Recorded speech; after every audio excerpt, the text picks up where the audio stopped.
Assalamualaikum warahmatullahi wabarakatuh. Nah, sekarang metodenya.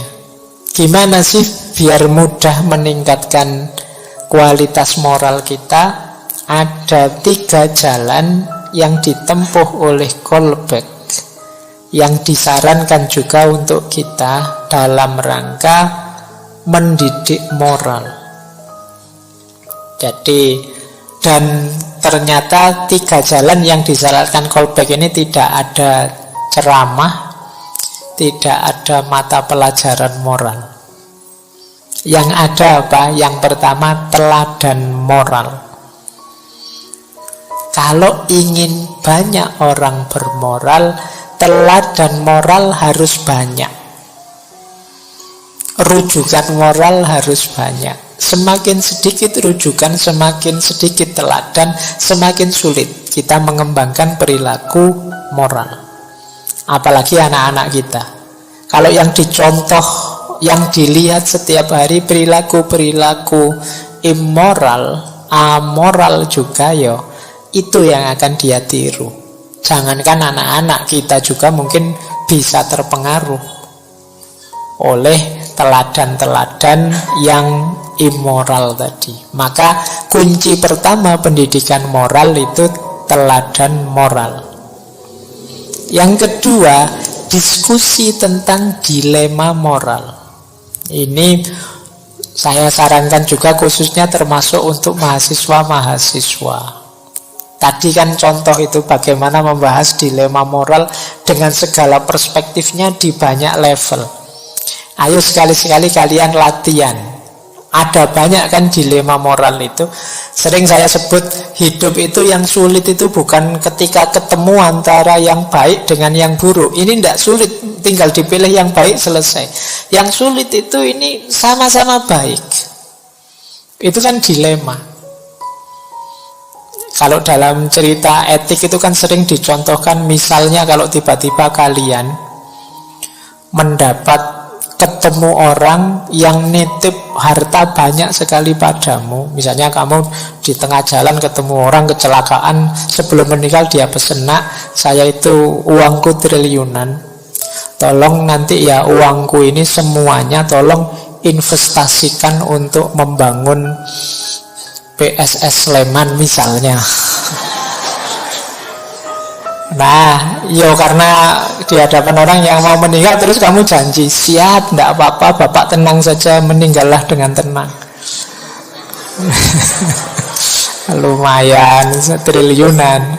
Nah, begitu kamu pegang benar uang itu, kan nanti kemungkinan muncul dilema. Wah, uang sebesar ini, masuk ya semuanya tak taruh diinvestasikan untuk sepak bola.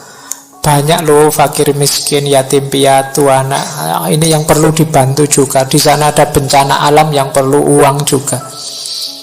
Mosok tak investkan untuk sepak bola semua? Apa sebagian mungkin saya kasih ke sana saja ya, sebagian ke sini. Tapi kalau sebagian saya kasih ke sana, namanya saya ndak amanah. Wong tadi saya sudah janji semuanya untuk bola. Oh, ini namanya dilema moral. Kesini ya benar, kesitu ya benar, dengan berbagai pertimbangannya. Nah, sering-sering latihan ini, karena hidup itu tidak sesederhana bayanganmu, hitam putih, satu baik, satu buruk. Selalu ada yang ini tadi.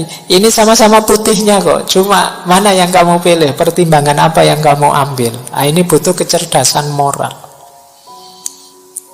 Baik, yang ketiga, kalau ini dibikin benar oleh Kolbeck, namanya sekolah komunitas keadilan. Jadi Kolbeck bikin sekolahan, bikin komunitas yang di situ diterjemahkan secara nyata prinsip-prinsip moral. Kalau misalnya kita berprinsip keadilan, kesetaraan, ya di sekolah itu diterapkan gaya adil dan setara secara langsung. Pokoknya dipraktekkan semua. Kalau butuh kejujuran, di situ dihidupkan gaya hidup jujur. Jadi ini namanya sekolah komunitas keadilan. Begitu masuk ke sekolahan itu, nilai-nilai prinsip-prinsip moral tadi harus dihidupkan semua. Latihan namanya. Nah, ini proyeknya callback juga. Kalian boleh bikin circle-circle untuk kelompok kita. Mari kita hidupkan nilai-nilai moral 1, 2, 3, 4, 5 ini ya. Apapun yang terjadi jangan mengkhianati nilai-nilai ini, misalnya. Dan kegiatan-kegiatan kita itu dalam rangka nilai-nilai ini tadi. Nah, ini kalau di callback ya sekolah komunitas keadilan namanya. Oke, jadi kalau kita memimpikan ingin membangun moralitas bangsa, jalannya menumbuhkan, mendidikkan itu antara lain 3 ini. Teladan moral sebagai contoh, diskusi tentang dilema moral untuk menambah kematangan kecerdasan kita, membentuk kelompok-kelompok, circle-circle, wadah-wadah, organisasi, lembaga bersama yang di situ moralitas dihidupkan, ditanamkan, diajarkan bareng-bareng. Tidak sekedar diceramahkan atau dipidatokan. Tidak sekedar hafalan teori-teori moral. Nah, saya sering melihat pendidikan moral itu hafalan teori-teori moral. Iri adalah bla bla bla bla bla. Sombong adalah bla bla bla. Nanti ujiannya juga begitu. Kalau begini definisinya sombong adalah bla bla bla bla gitu. Ya bagus secara kognitif, tapi kan arahnya moral ini kan aksiologis, dunia aksi, dunia tindakan. Baik, waktunya sudah mau habis. Semoga sudah, alhamdulillah sudah sampai. Kalau sudah sampai quotes kan kalian bangun sudah kan? Sudah mau selesai berarti. Oke. Jadi kata callback, salah satu kalimatnya yang saya ambil yang menarik ini. Tampak jelas bahwa tahap-tahap moral terutama merupakan produk dari interaksi anak dengan orang lain, daripada pengungkapan langsung dari struktur biologis atau neurologis.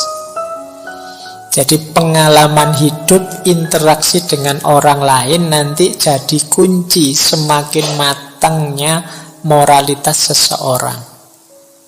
Berarti apa? Tidak ada moralitas bawaan. Pak, saya memang gennya itu jadi orang yang suka bikin hoax, Pak. Tidak ada. Tidak mungkin. Jadi, kalian kalau secara biologis, neurologis, bisa apa saja. Bisa jujur, bisa curang. Pilihanmu terhadap kecurangan itu kemungkinan dialektika hidupmu. Nah, maka fokusnya ke situ nanti. Bagaimana skill sosial, skill budaya, skill pendidikan dan lain sebagainya yang berhubungan dengan moral itu mari kita perhatikan. Karena dari situlah dibangun moralitas. Tidak ada moralitas warisan, tidak ada moralitas genetik, tidak ada moralitas DNA, tidak ada. Jadi ini yang harus kita perhatikan. Kata callback. Yang kedua, kata dia, kecerdasan itu dapat dianggap penting, tetapi tidak cukup untuk mendorong perkembangan moral. Semua anak yang moralitasnya tinggi pasti cerdas, tetapi tidak semua anak cerdas moralitasnya tinggi. Jadi kalau ada seorang anak moralitasnya tinggi, kata callback, pasti dia anak yang cerdas. Tidak mungkin kalau dia tidak pinter moralitasnya tinggi. Kenapa? Keputusan moral itu melalui pertimbangan penalaran moral yang matang. Anak yang bermoral itu berarti dia mampu mempertimbangkan aneka ragam alternatif tindakan, dan dia mampu milih tindakan yang pas, yang bermoral. Oh, ini kalau tidak cerdas tidak bisa. Tapi banyak sebaliknya anak cerdas tapi tidak bermoral. Berarti apa? Mungkin dia kemampuan kognitifnya tinggi, tapi penalaran moralnya masih belum. Banyak orang pinter kan kadang-kadang malah kelakuannya menyakitkan hatimu. Banyak orang pinter yang malah merusak tatanan masyarakat. Oh, ijazahnya ijazah S3 misalnya, luar negeri, gelarnya juga profesor. Tapi setiap kali mengeluarkan statement pemikiran itu negara kacau sebentar misalnya. Nah, bikin susah terus. Nah, ini cerdas dia, tapi moralitasnya perlu dicek. Nah, maka kata Kolbeck, ya kecerdasan itu penting, tapi dia tidak jaminan moralitas. Tidak cukup hanya itu untuk mendorong perkembangan moral. Banyak anak moralitasnya tinggi dan mereka bisa dipastikan cerdas. Sementara anak-anak yang cerdas tidak terjamin bahwa moralitasnya tinggi. Nah, ini Kola Lawrence Kohlberg.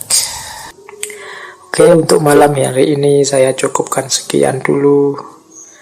Mohon maaf kalau ada yang kurang berkenan, mungkin 1-2 kekurangan apa, mohon dimaklumi. Kalau ada kekhilafan, kealpaan yang teman-teman ngerti benernya seperti apa, ya silahkan disampaikan.